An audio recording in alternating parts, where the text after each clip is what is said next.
Good afternoon, everyone, and greetings from MIT. Let's go directly to the presentation, and if you have any questions or comments, please hold off the questions. Meaning don't speak up, but you can convey them through the mechanisms, the electronic mechanisms which are there, and we have Jessica who is helping out in terms of getting the feedback from you. Okay, I'm going to start with a recent development or a recent item which got publicity in the press. It's in the Fortune magazine, March 19, 2019, which says that over the last 10 years alone, $36 billion have been spent in the area of electronic health records in terms of interoperability, and the situation is worse at the end of the 10 years than it was at the beginning. Same thing is happening in many countries of the world. Same thing has happened before those 10 years period. So in all, over $1 trillion have probably been spent in the area of electronic health records, and we are no better off at this point than previously. Now, if we don't have proper electronic records, then it's very difficult to think about concepts like digital health, what can be done with it. So these are some of the issues which we're going to consider along with other anecdotes. This issue of electronic records also came up in a news item in last week's Boston Globe, which said that these were developed at an early time for insurance purposes.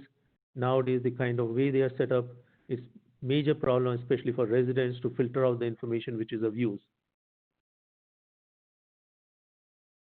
The next anecdote I want to mention is the cost of health benefits. 12 years ago, one of the US senators mentioned that on the average, the healthcare accounts for $1,900 in the cost of every car which is sold in the US. This amount has gone up drastically since then. So the amount being spent on each car is substantially higher. And as these amounts increase, in the US, these are borne either by the company mainly or by the employee or some combination thereof. In other countries, there are different mechanisms of it. The costs are lower. This also makes the US goods less competitive in the global marketplace. So healthcare has a lot of other impacts as well. I did a research and found that the recent estimate for the cost is about $23,000 for an employee of a large employer. And the other anecdote I'd like to mention is that based on studies from the World Health Organization and the American Cancer Society, the working at night is a cause of prostate cancer in men and breast cancer in women. So these are some of the issues which we are going to take up to see what can and should be done in this area. Let me start with an issue which is there in all parts of the world. How do you provide quality health care in rural areas? In the US, if a trauma incident takes place, the chances of survival for a patient in the rural areas is 1/2 of the chances of survival in the urban areas. It's because of the time it takes a person to take to a medical facility which can take care of the situation. So Arizona went ahead and set up a sophisticated teletrauma network by which people can go to a rural clinic. The rural clinic is connected by electronic means to the urban center. A car accident took place in Mexico. 6 adults died in the car accident at the spot. A baby who was 6 months old was brought across the border, taken to a remote facility, and that facility connected itself to the urban facility in Tucson, and the baby's life was saved. So I was talking with a doctor who had helped from Tucson, and he felt very honored, humbled by the experience. And I asked him the obvious question, it's been so successful here, how about making it nationwide? And he said it would be illegal to make it nationwide. That intrigued me. I started research in this area.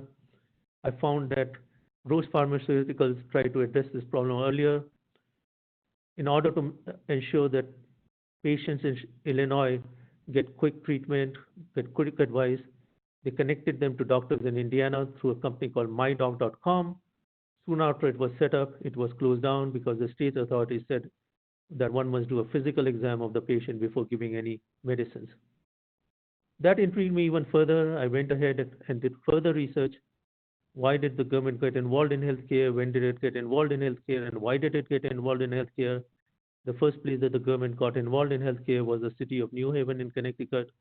It was done because people were coming on the boat from Europe. They were contracting yellow fever. The city said, we have the right to put you in quarantine. We have the right to force you to take medicines. We want you to be alive and safe.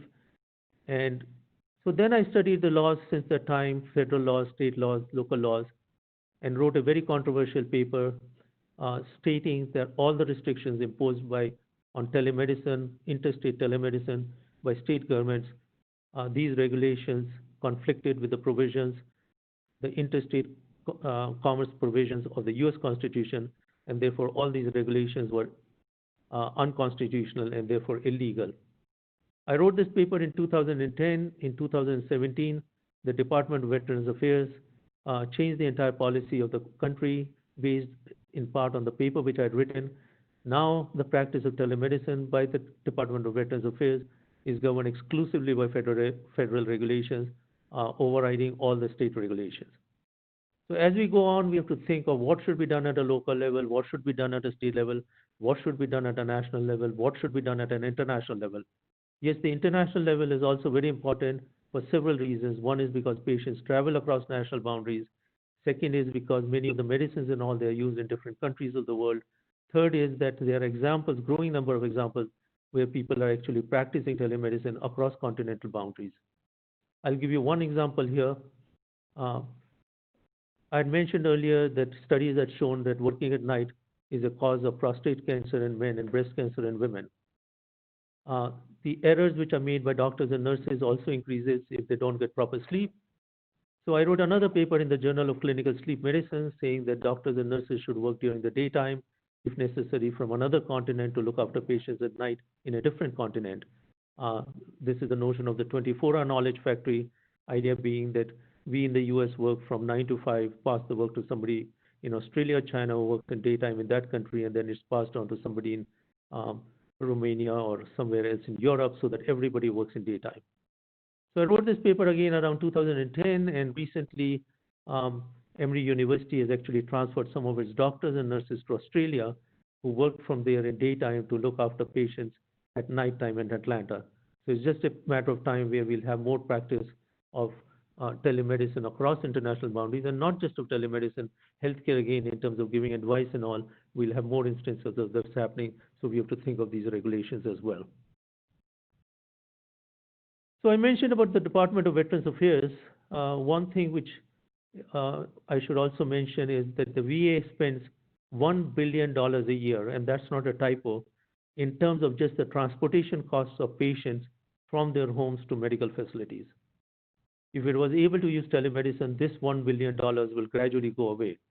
So there are many other benefits from it, not just the benefit in terms of the time it takes for a patient to be seen, but also the time and inconvenience to the patients involved. Let me contrast again the situation, what's happening in different countries of the world. One of my colleagues from Stanford University, he went to Switzerland. He fell down, fractured his leg, and in less than an hour's time, he was on the operation table, and emergency surgery was done on him. Different country, irrespective of what healthcare he hold, it was immediately done. Here in the US, there is a real example of a person who fell down in California, in Los Angeles, fractured both her wrists at the same time, was taken to a hospital by the city ambulance, and the hospital said, we only take care of our own patients, we are not on our health plan. So even though it's an emergency and even though you are on a health plan, we will have to transfer you somewhere. They spent the next 4 hours trying to send her to another hospital. None of the other hospitals took her. Partly it could be because they didn't have space, or partly because it's against federal, state, and local regulations. And then the patient was directed to go to Boston and get the emergency surgery there. I'm giving this example because this is a real example involving my wife, and this was one of the main reasons why I had to give up a very good opportunity, job opportunity, which I had there. And my wife since then has had a lot of medical problems, so these things again add to the cost of healthcare for any country. So I'm just pointing examples of what is happening in developed countries, and we'll also take some examples of developing countries later. Here is an example which I like to cite about what's happening around the world. You want to be as low on this table as possible. These are the statistics on quality of healthcare published by different agencies, including the World Bank. This one has been taken from the Central Intelligence Agency, CIA. And as you can see here, the US is rated in the middle, around 60th in this list in terms of quality of healthcare. So the US is actually below all the other developed countries. Even Cuba and others are higher. And this is one of the reasons, as I mentioned, the kind of thing which I mentioned about how people are taken care of. There's another example, this time from Boston, where a person goes at 10 o'clock in the morning to a hospital. The doctor and the nurse tell her that they shouldn't have bothered them on a Sunday, even though she was past the due date in active labor, and the child actually passes away after that person is sent home. These are real life examples that I'm quoting. Each one of them I'm very familiar with the situation which happened.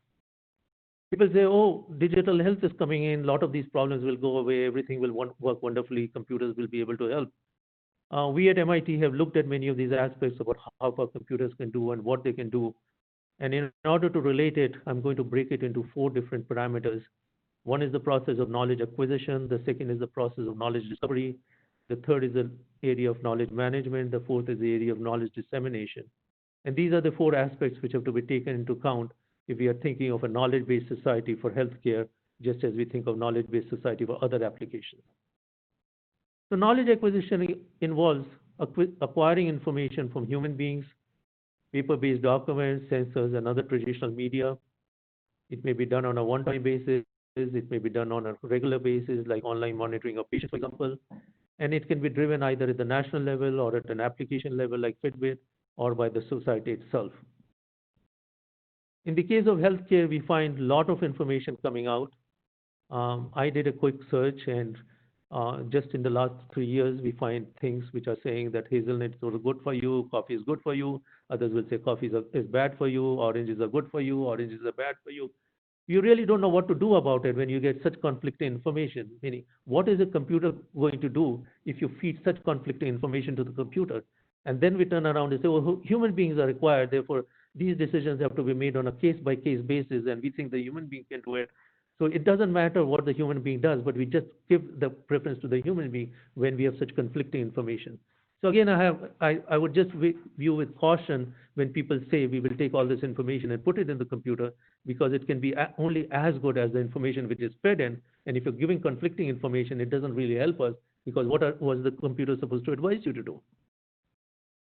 The second issue which many people have talked about is that even for the best papers which are there, when one tries to reproduce that particular case, it's very difficult to reproduce that case and get the same results which are cited in the paper. And this is becoming the new norm now, that we have to make data available. And again, it makes it necessary for the data to be available in a form that you're willing to share it with others, let others do things with it. And if they do it and they come up with conflicting results, then you should be willing to go ahead and try to explain or justify why those results could not be reproduced. The second major area I'll take up is knowledge discovery. Here I will say that the computers definitely have an advantage over human beings. Human beings are good in visualizing in 2 or 3 dimensions. Neural networks are able to deal with many more dimensions and come up with a lot of good information which we as human beings are unable to perceive. So neural networks, we have used neural networks for a number of different applications. I supervised the first PhD thesis on using neural networks for weather prediction. We used it for data mining of one major chain in the US. In fact, if you think of pharmacy chains in the US, the first or second which comes to mind, that's the one which we worked with. We were able to reduce the inventory levels from $1 billion to $500 million, and still have the same probability of finding a drug in stock when needed. This may see contradiction in terms, but this is what we were able to do with proper design of neural networks. And again, if somebody is interested, I'll be happy to send you copies of some of the papers which I mentioned here. At the same time, I should warn you that there are places where these networks are coming up, and people are saying they can do wonderful things, but they have not been authenticated by anybody else except the designer. And I'm very cautious and very suspicious about some of them based on my own experience. In this case of neural networks, I should tell you the particular chain first gave us a challenge problem. They said, you have developed new networks, you claim you have a lot of accuracy, we'll give you a challenge problem. And the challenge problem they gave me was, we have some rural stores in which a drug is only bought once a year. We'll give you data for that store, and we'll give data for 5 years, which means 5 data points. Now tell us when that particular drug is going to be bought next. I gave this problem to my students. 4 of them, they worked for a month, came up with a system, and they said it has 90% accuracy. I said, it's not possible to have 90% accuracy. Go back to it. They said, you've seen it, it's 90% accuracy. I gave it to 2 other students. They came back and they said it was 90% accuracy. I said, I'm not satisfied. I myself then started looking at the code, and in 2 weeks' time, I showed to the student that that algorithm was actually cheating on itself. Now, had it been any other thing, I could have gone ahead and said, MIT developed technology, let's go ahead and do it. It does wonderful things and all, but that's not what is there. These kinds of algorithms, they're not being reviewed on a peer review basis. They're not being authenticated by any agency, and therefore it's suspicious or it's doubtful. We can't really claim what they offer, especially when we are dealing with, they may have been tested on one set of population, they may be, the real population who's using it may be totally different. So unless we have mechanisms for retraining these networks, we must be really cautious how good these networks are in order to perform the kind of judgment and predictions they're giving. And that's where some independence has to come in about how these should be validated, how these kinds of processes should be done. And today, as you can see, there are applications which use neural networks all the way from things which are shown available off the shelf. You don't even need a prescription to things which are more medical sophisticated devices and all. So in the area of knowledge discovery, which I was just talking about, we have done work, and I should recognize here and thank Philips for the support of this work. In the old days, when somebody was really sick, they had to be taken to an intensive care unit, which may be 10 hours away in terms of driving. Today, they can be taken to a local hospital, which is equipped by a tele-ICU or an EICU, where EICU is a proprietary name used by Philips. And the EICU system is there, but the EICU specialist or the tele-ICU specialist maybe in another city, maybe in another state, maybe in another country. Actually, yes, in another country, the Emory system is actually an EICU system where they're actually having doctors and nurses give help from Australia, the one which I mentioned. So in systems like this, we can have a specialist who's caring for as many as 165 patients at the same time. This is the person who's sitting maybe in a hospital, maybe at a command center, maybe at a in an office building. So he or she is getting a lot of alerts. So the work which we're doing is how can we make this work more systematic, what systems engineering techniques we can use so that people in an emergency, when they're seen, they're treated properly. Our own episode, for example, which happened, other people's episodes which can be done. In all these situations, we come across situations where there is missing data or conflicting data. Conflicting data occurs when the machine is taking measurements, but also a nurse takes the measurements. And we have actually come across situations where the difference between the machine reading and the reading taken by the nurse is maximum in case where the patient actually dies. Why is this taking place? Those are things to look around. How do we train these systems with the relevant data? How do we test them? How do we make revisions to these algorithms? How do we adapt them to other population bases? Who should be responsible for validation and oversight? So a few months ago, I was requested to give the keynote address at an event co-organized by the Federation of State Medical Boards in the US. And there, the topic of that event was artificial intelligence and machine learning in healthcare. And we talked about these issues, and everyone said that these things are not being really tabulated, these are not being evaluated. And these kinds of concerns actually go further. My concerns go that the new technology makes the danger much more deserving of consideration than the old technology. In the old technology, we had people very close to the patient, we had other people. Now things are being done at a distance. Let me give you an example. After 9/11, they made a rule that the cockpit should always be locked. The air hostesses should not have the key, only the pilot or the co-pilot should have a key to that cockpit. So there was a person, a co-pilot of Lufthansa plane, who had earlier medical problems. The mental problems could not be reported because of privacy regulations. This person was actually driving the plane, and he deliberately crashed that plane with more than 120 patients on the plane. So today with telemedicine, the kind of damage which can be done is much more severe in many forms because of person or because of equipment, because of software, and we need to have better mechanisms to do it, and we just don't have it at this point.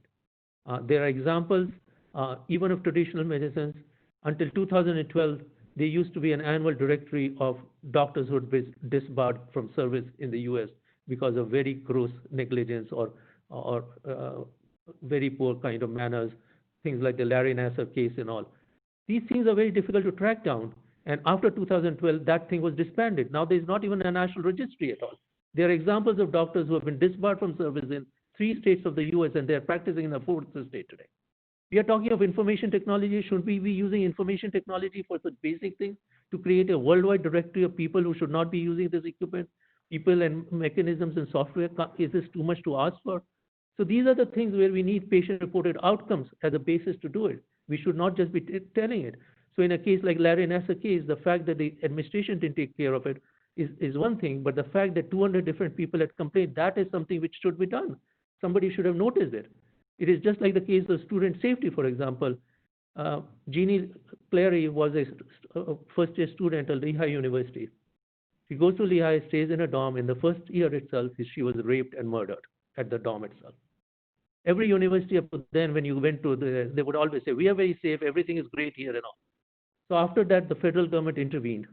And today there's a Leary Carey Act, which basically requires every university, even every high school in the country, to report the number of complaints which have been received a year, not the ones which have gone through the gory legal process and exonerated and things not given out. So these are the basic complaints which are received, and those information has to be given and made available on the web, made available to everyone else. Can't we ask for patient-reported outcomes to be done in a similar way? Everybody can have some complaints. That is perfectly fine. But I was in an administrative capacity where there were more complaints against one person than the other 100 persons put together.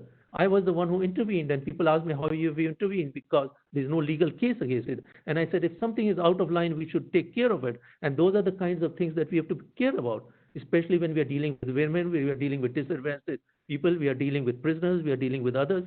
And this thing is not, let me give you another example. I took the case of the state medical boards.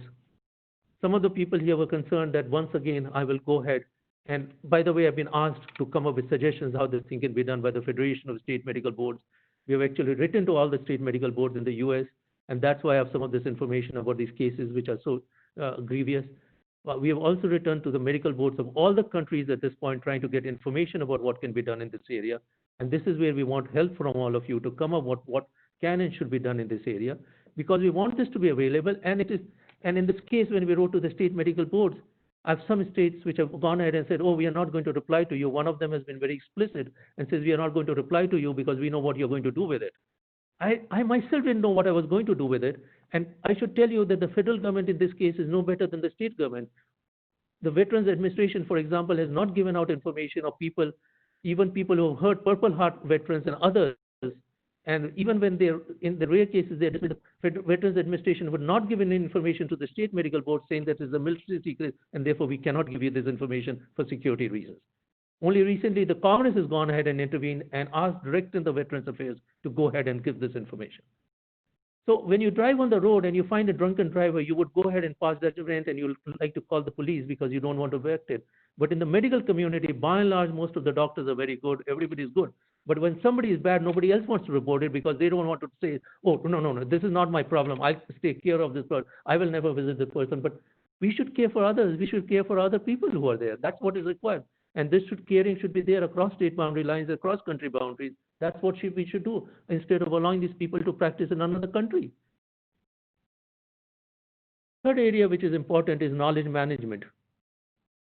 This is the area where I talked about where every organization tends to store its information in its own form, and they expect whoever is using the information to be responsible for converting it from whatever form it came into the form that it should be used in. Now, if you're filing a return to the tax authorities in the country and tell them, I'm going to give you the information in the form I want, but you should change it, what do you think the tax authorities are going to do? Will they act on it? On the other hand, if you're going and looking at the stock market and the stock market people give you information and you have to change it, then you're going to do it. So in some cases, the generator of the information does it. In some cases, the user of the information does it, depending on how much power they have, what prestige they have, and how much reputation and how much they can make the other side force you to do it. So this is a study we had done several years ago. We had looked at the time when there was the European Common Market had not come, and each country had its own currency. And we found that different countries specified the stock amounts in different ways. In the US, it is specified in dollars and cents. You get connected to the London Stock Exchange. You think you're bright. I'm going to convert it from pounds to dollars because I'm bright. And you do that, and you'll find there's a terrific arbitrage opportunity because you can buy share in one country and sell it for 100 times in the other. The reason is on the London Stock Exchange, some shares at that time, at least at that time, maybe even today, were quoted in pounds and some were quoted in pence. And there was nothing in the data feed which told you that I'm in pounds and I'm in pence. And if you didn't know that, that's what you would be doing, converting it and then be caught in this process. In the Spanish Stock Exchange, the share prices were quoted as a percentage of the original offering price. They said that was the much more appropriate thing to do because the share has been sold at different prices. A better measure is how much does it relate to the original price. So again, you would have to know about all these stock markets if you wanted to do it. So we have the same problem in the medical area where each organization, each country in some cases, have gone ahead and come up with a standard. At one point, it may have been fine, but at today's time, it is not fine. And that's where we have a major problem where huge amounts are being spent, and we are just not taking care of this problem in any systematic way. Let me give you some examples where this problem has arisen in other communities so that people in healthcare don't feel that they're only one which are facing it. This has not been done before in a society. There's a country whose name I leave out. In that country, 40% of the banks had gone bankrupt. I was nominated by the United Nations to serve as an advisor to that country. I reached that country. I have zero experience in banking. Still, they have faith in me. And we look around their system, and that country has no notion of a social security number or a tax ID number. So you take a piece of property, go to 4 different banks, take loans against those 4 different banks, and generally the prices in those countries were going up, so you used to make a lot of money and everything was fine.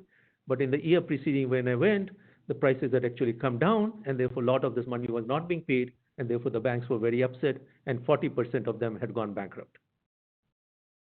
So on the first day I arrived there, I'm asked to give a press interview telling what is the brilliant plan I'm going to do, and I said I really don't know what I'm going to do, and once we have it ready, I will let this country authorities take the lead in giving it to the press. I said, I have absolutely nothing to offer to you. So I proposed using local talent. I used to go there for 1 week every month. And we said in 6 months' time, we will have a design to take care of the system. And everybody laughed at me that in 6 months in this country, nothing happens, but we still persisted. And we came up with a plan whereby all this information would be available so that there would be less chances of anybody going bankrupt. So I'm giving a presentation to the CEOs of the bank of that country, explaining how the system will work. And at the end of the presentation, one of the bank presidents walks up to me and says, so you're telling me that if this person takes a loan from another bank, you'll come to know about it. I'll come to know about it. I said, yes, if this person takes a loan from another bank, you'll come to know about it. He says, great. That's exactly the system that we need in this country. And I was stupid enough, as I usually am in situations like this. I went in to add, and if this person takes a loan from your bank, other banks will come to know about it. And he says, absolutely not. Nobody will ever see my information. We may laugh on it, but we all indulge in it. And the bigger the organization you are, the bigger the country you are, you're more likely to indulge in this phenomenon. And this actually was a theme of a paper which I went ahead and published after that incident in the Sloan Management Review. How do you do collaboration in this area? How do you do cooperation in this area? Those are the things which come up. When internet telephony came in, we had the same kind of issues which were taking place. It was being developed, but it could not be used because countries were actually banning it. And the reason they were banning it is it was competing with the telecom giants, which were owned by the governments themselves. So we had to go ahead and persuade or tell the governments that if you ban it, you can't regulate it, and it's going to come anyway. So the better thing is to approve it and regulate it. And thankfully, the countries that I talked to, they all agreed to it and they went forward with it. I remember when we tried to form the consortium there in the area of internet telephony. By the way, I formed consortium for many areas. One of them was this internet telephony. We had big companies, we had small companies, we had others. So one of the biggest companies at that time, and I would leave it to your imagination, which was the biggest company, for the first 20 minutes when I gave my presentation on everything which I would say, the person would oppose me and say, this is ridiculous, and the prices will not come down, and the reason prices are high is because of the government, not because of us, and on and on. 20 minutes later, I said, if you think this idea is so stupid, why don't you leave the room? We'll start the consortium without you. And the person said, this idea is stupid, but if you still go ahead and start the consortium, I'll be the first one to join it. So if you have to get some sense in things like this, we have to go ahead and take care of the strong people and the weak people, and we have to do it to a neutral basis. The reason we succeeded was because we were perceived to be neutral to do it, not because we were trying to take it in one direction or another. Let me give you another example. At the time of the Grenada War, the pilots in the air could not talk to the soldiers in the field because they were using different communication equipment and different frequencies. So this is the way the war was fought. The pilot talked to the air headquarters in Washington, who talked by an ordinary phone to the army headquarters, who talked to the soldiers in the field.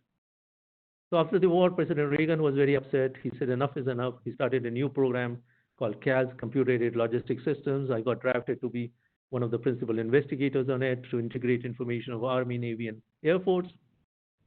And as typically would happen, they said, well, if an Air Force has a 20-digit part number, Army had a 30-digit part number, Navy had a 40-digit part number, we should have an 80-digit part number where each one of them could use their own numbers. And I told them that that's a very ineffective way of dealing with things. And I said, pointed them out to the currencies. At that time, there were roughly around 200 currencies of the world. And I said, if every currency has to be converted to every other currency of the world, you need 200 times 200 converters. The way you do it in real life is you convert the currency. Say you're dealing with Vietnam currency, you'll convert it into dollars. And from dollars, you'll convert it into Peruvian currency or whichever one you want to do. In that way, the number of conversions you have to make, it becomes 200 plus 200 instead of 200 times 200. So this idea is called the mediation approach, and in the literature is now called context mediation. I wrote a number of papers on this work, on the technical issues, the strategy issues, the organizational issues. Wrote a book on this subject published by IEEE, which was used as a textbook at Stanford for a number of years. And at the time when we were dealing with this, I said, this same issue is going to come up in the healthcare area. We better go ahead and do something about it. And nobody understood this thing. This was 1992 that I first raised this thing. And by the way, the one-line summary of my book is that as much as it's bad to have information on paper, it's worse to have it on computers which don't speak to each other.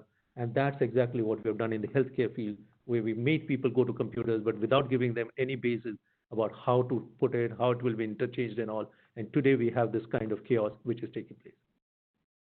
We recently did a survey of all the interoperability endeavors being done around the world. There are close to 200 of them. That's not a mistake, 200. Some of them are for very specific medical specialties, one field versus another. Some of them are for countries alone, one country taking a different approach versus another country. Some of them are auxiliary systems like pharmacy systems, systems for sending information, opiate systems and all. And all of them just are on their own, very poor capabilities in terms of talking. And in many of the cases, people who are driving it are the ones who are from a medical facility and others very strongly biased towards their own system, saying that ours is the best one, everybody else should embrace it, that's the way it's going. At the other hand, we have instances, and the best paper I'll point to that is the one by Julia Alder Milston, where she has said that interoperability problem, 50% of it is deliberately caused by the EHR companies themselves. They don't want this information to be transferred. They've said it in the past. One of the persons who's there, she has recently gone all out when the federal government said they were trying to allow more patients to access their own data. I'm not talking of anything else. Patients accessing their own data, even that one they have opposed to it. They've gone public with it. They've asked all the hospitals to go ahead and sign that letter. 70 hospitals from around the country are signing that letter. And they're very notable ones which you'll think are great hospitals who have signed that letter. And others are going ahead and sending supplementary letters to do. So 50% is attributable to the companies themselves, 25% is attributable to the hospitals who don't want you to go to another hospital and they make it difficult for you to get the record, and 25% is on other things. And this phenomenon just goes on and on. And the committees which are there in Washington trying to deal with some of these issues, they're people from either the political side or people from the same EHR companies are on those committees, or medical doctors. There's no, and even the computer people who are there are ones with medical background. They're really coming with a prior notice biases. They are not people who are truly computer people who are looking at it in an independent point of view. And this kind of way in their proceeding is just going to continue on in the mode if they're going to do. Everybody is going to work in parallel, and we are going to have a lot of wasted resources all around the world. So what have we done in previous cases? MIT has played a major role in previous cases to get global standards, global ways. And by that, I don't mean that there's one single global standard everybody has to do, but we try to think of ways how one can communicate with each other, transfer information to each other, have some kind of secure legal basis, some kind of system basis, some kind of societal basis to do it. The World Wide Web Consortium, for example, the W3 Consortium, is located in the very building from which I'm making this presentation. So it's a very apt place for me to be talking to all of you. It played the major role. And by the way, the agreement of the World Wide Web, which was done around 1992-93, that particular agreement was signed at a particular event that I had co-organized in Boston. It was signed at that event, that agreement. In the area of check processing, I'm going to come to it. Internet telephony is another one. Linear craft, how to design aircrafts cheaper, quicker, kind of it. In spacecrafts in which I have been involved myself. So in these kinds of things, we generally try to have government representatives, we try to have industry representatives, we try to have academic representatives. MIT takes the anchor role in terms of being the coordinator of it. And typically in some of these things, again, the prices vary for different consortiums depending on how many members there are and all. Like World Wide Web, there are thousands of members, so the prices are different. But for many of the others, the kind of money that each organization paid for joining the consortium could be as little as less than the cost of one employee of that organization. The fully loaded cost of one employee is all what we are talking about in order to get these things done. And I'm very honored and humbled to say that we already have the first organization who has committed to being a founding member on it. And we generally find that once we have 2-3 organizations, the whole consortium grows up.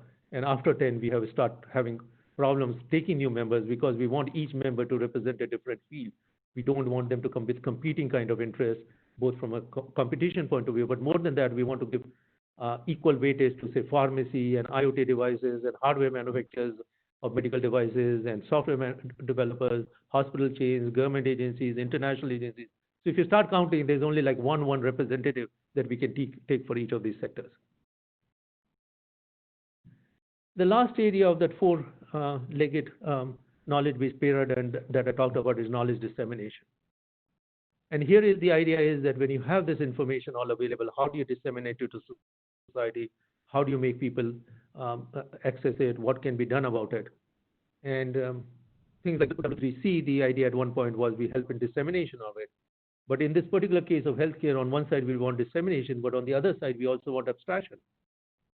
The thing which I was told is when we were looking at the case of Army, Air Force, and Navy, one of the senior persons in the Air Force told me that when a person is going on a bombing mission, we want that person, the pilot, to have as little information as possible to do the mission, not to flood that person with a lot of extraneous information.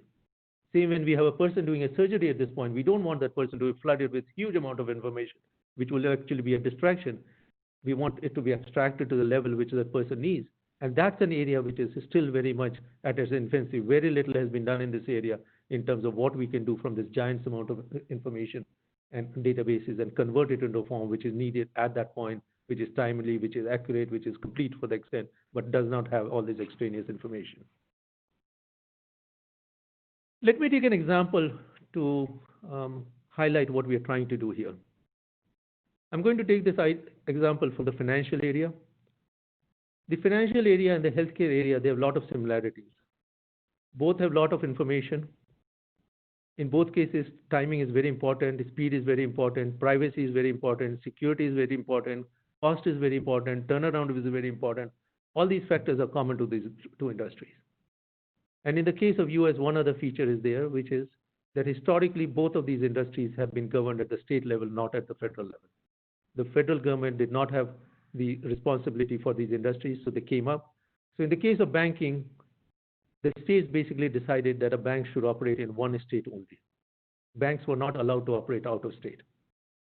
So Citibank came up in New York, Bank of America came up in California, serving the needs of the respective people. The lenders were there, the borrowers there. The first thing we threw it off was the introduction of bank checks. Now, when a bank check from another state had to be processed, the government could have allowed the bank to have a branch out of the state, but that's not what was done. The government said, anytime a check is out of state, we will clear this check for you. So for 8 years, I used to spend my winters in Arizona, my summers at MIT. If I gave a check written on a Boston checkbook to a dealer in Arizona, 2 employees would read it to make sure it was read properly. They would encode it at the bottom of the check. Then it would go on a truck to the designated branch of the Federal Reserve Board, which for Arizona is located in Sacramento, California. So every check which was given in Arizona every day had to be taken by truck to Sacramento, California. And this is not unique to the US. In Switzerland, there was only one check processing center for the whole country. Every single check in Switzerland had to come to that physical facility in order to be processed. Now, the story does not end with Sacramento. From Sacramento, it would go by an air courier to Boston, then to the lead bank, then to the local bank, and then given to me. And that's where my other residence was in Boston. If I was in a rural area, it would have been even more circuitous by the time it reached me. The cost of processing a check to society was $1.25. And 44 billion checks were processed each year in the US alone. So we developed the technology for reading the handwritten material with very high speed and accuracy. And remember, in the US, there are many different ways in which checks are written, which makes it very difficult. Look at the one in the middle, 750 period 99/XX. These ones are very difficult. And my student said the best way to take care is we should disregard the cent portion, just clear the dollar portion, but the banks would not accept a solution in which we disregarded the cent portion. We had to find technology to do it. So we were among the first ones to start using neural networks for an application of this nature. And we developed major technology, got patent for it, because we were able to do it with very high speed and accuracy. We tried to have this technology be used. Nobody would look at us, especially in the US. They said the present system was fine, there's no need to change. Banks are happy, the population was happy because they had no other option. That was what was going on. So I had to start with a small Asian country, proposed this to them, and they took it very nicely. They listened to me, and very soon they deployed the system in their country on a nationwide basis. Now, this consortium incidentally involved several banks from different countries. We had Sumitomo Bank from Japan, Deutsche Bank from Germany, National Westminster Bank from England, Bradesco Bank from Brazil, Citibank, and Bankers Trust from the US. So we are talking of reputed institutions to whom I took this thing. Once the technology got adopted in that Asian country, the British bank gave us more attention. They took it up in their hierarchy in Britain. And I was asked to give my suggestions about what should be done for Britain to use this technology. The interesting thing about Britain was that the pens there were written in the same size as pounds, which made it much easier for us to read. The quality was higher. But on the other hand, the British law said that the check had to be in written form. It did not say that the check should be on paper. So we actually have an example where a person took a check, and this was fairly recently. The person wrote a check on the side of a sheep, and the bank had to honor that check because it was in written form. I don't know what they did to the sheep after that, but they had to do it. So we passed things that the check should be on paper form, it should be this size and all. And we were very surprised that within 3 months, Britain actually adapted whatever we had proposed to them. In fact, I called up the MIT attorney to say whether MIT will get some money, and said, you give everything for free all the time. What can we tell you at this point to do? And by the way, the original thing I patented on the technology, that patent leaded to nowhere, and I'll come to that in a minute. So anyway, that's what happened. In the US, nobody would look at it. We gave more of the technology out. Still, people would not look at it. My students were getting more and more wary of the situation. They were saying, why am I doing it for free? And I said, some things in life you do because you want to leave the world a better place than you come in. They're more important than that. They were not very happy about it. And then the only reason it got adopted in the US is because of 9/11. And people ask me, what is the connection between 9/11 and checks? And they say, oh, they wanted to keep track of bad money and bad funds and these kinds of things. They wanted to trace out the money, funding mechanisms and all. And I said, it's none of these reasons. Think again. And the real reason is that all the planes were grounded, the checks could not move. Within a few days, over $50 billion worth of checks got stuck in the system. The federal government intervened and said that the image of the check should be used, and they actually cited our work in that official order when it came in. So that's how a translation comes in. So people have asked me the question, well, will telemedicine with better approaches in digital health, with interoperability come in if doctors went to strike? And I actually researched that particular area, that will doctors going on strike actually help the problem? And the irony is no, it won't, because whenever doctors have gone on strike, it's happened in Los Angeles, it's happened in Israel, there are other documented cases, the number of deaths actually comes down when doctors go on strike. When the annual meeting of gynecologists and obstetricians takes place, the number of miscarriages comes down. Now, maybe the reason is that the bad case is nobody does surgery on it. Maybe there are other reasons on it, but at least the evidence that I could find did not support that doctors going on strike will actually lead to a change in paradigm. So I do not want to persuade you or encourage you to take that path. So in the case of reading checks, as you can see, there are a lot of very difficult things to do. It's not an easy process. The quality is very difficult. The slash and the one look very similar. The punctuation marks are very hard to do. And based on the fact that we were able to do this, we had developed very novel techniques. We later used it for mammography. We were able to come up with very high speed and accuracy in terms of detecting cases of, and the false negative and false positive rates also were very positive. We tried to market it at that time. Remember, it's years ago. We're talking a long time ago, and I give you a hint of what we are talking about. Even today, some of the things which we had proposed at that time are still not available in commercial systems today. And by the way, on the check thing, we had another person, another company go ahead and their check was actually rejected, but they were able to get a patent finally, and they have earned over $1 billion in revenues at this point from the check patent. Okay, let's come to reality again. So the kind of things that we are doing here, we have notions about doing telemedicine across continents, and I'm using telemedicine in a very broad sense, I should explain. In a paper which I wrote almost 20 years ago, we said that all healthcare in future is going to use a three-pronged approach. This will be a growing phenomena. The three prongs would be somebody in proximity to the patient, like a patient advocate, like a family member, or like a nurse, like anybody else. Then it would be people at a distance from the patient, a doctor in another state, another country. And then it will be computer-based technology. Anything which uses two of these three things falls into the area of telemedicine. So by my definition, telemedicine is very broad. At the university at which I was dean in New York, we worked with the local government and industry, and within 3 months, the number of calls for ambulances reduced by 75%, just within 3 months' time. We have worked in a number of different areas. Some areas we work on a one-on-one basis with the company. Some areas we work through an alliance like a consortium. Some areas we try to do other kinds of things or other kind of models which are there.